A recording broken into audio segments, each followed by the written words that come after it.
Charte de l'impérialisme.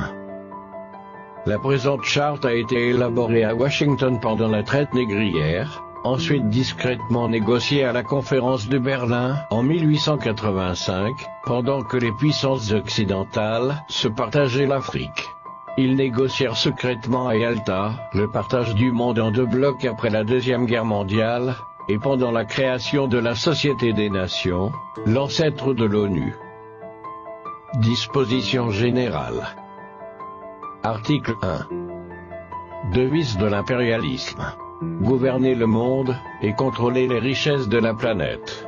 Notre politique est de diviser pour mieux régner, dominer, exploiter et piller pour remplir nos banques, et faire d'elles les plus puissantes du monde. Article 2. Aucun pays du tiers-monde ne constitue un État souverain et indépendant. Article 3. Tout pouvoir dans les pays du tiers-monde émane de nous, qui l'exerçons par la pression sur les dirigeants qui ne sont que nos marionnettes. Aucun organe du tiers-monde ne peut s'en attribuer l'exercice. Article 4. Tous les pays du tiers-monde sont divisibles, et leurs frontières déplaçables selon notre volonté. Le respect de l'intégrité territoriale n'existe pas pour le tiers-monde. Article 5. Tous les dictateurs doivent mettre leur fortune dans nos banques pour la sécurité de nos intérêts. Cette fortune servira de dons et crédits accordés par nous comme assistance, et d'aide au développement aux pays du tiers-monde. Des régimes politiques. Article 6. Tout pouvoir et gouvernement établi par nous est légal, légitime et démocratique. Mais tout autre pouvoir ou gouvernement qui n'émane pas de nous est illégal, illégitime et dictatorial, quelle que soit sa forme, et sa légitimité. Article 7. Tout pouvoir qui oppose la moindre résistance à nos injonctions, perd par le fait même sa légalité, sa légitimité, et sa crédibilité. Il doit disparaître. Des traités et des accords. Article 8. On ne négocie pas les accords, et les contrats avec les pays du tiers-monde, on leur impose ce qu'on veut, et ils subissent notre volonté. Article 9. Tout accord conclu avec un autre pays, ou une négociation sans notre aval est nul, et de nul effet. Des droits fondamentaux. Article 10. Là où il y a nos intérêts, les pays du tiers-monde n'ont pas de droits. Dans les pays du Sud, nos intérêts passent avant la loi et le droit international.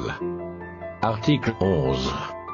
La liberté d'expression, la liberté d'association, et les droits de l'homme, n'ont de sens que dans le pays où les dirigeants s'opposent à notre volonté. Article 12. Les peuples du tiers-monde n'ont pas d'opinion, ni de droit, ils subissent notre loi et notre droit. Article 13. Les pays du tiers-monde n'ont ni culture ni civilisation, sans se référer à la civilisation occidentale. Article 14. On ne parle pas de génocide, de massacre ni de crimes de guerre ou de crimes contre l'humanité dans les pays où nos intérêts sont garantis. Même si le nombre des victimes est très important. Des finances publiques. Article 15. Dans les pays du tiers-monde, nul n'a le droit de mettre dans leur banque un montant d'argent au-dessus du plafond que nous avons fixé. Lorsque la fortune dépasse le plafond, on la dépose dans l'une de nos banques pour que les bénéfices retournent sous forme de prêts ou d'aide économique au développement en espèces ou en nature. Article 16.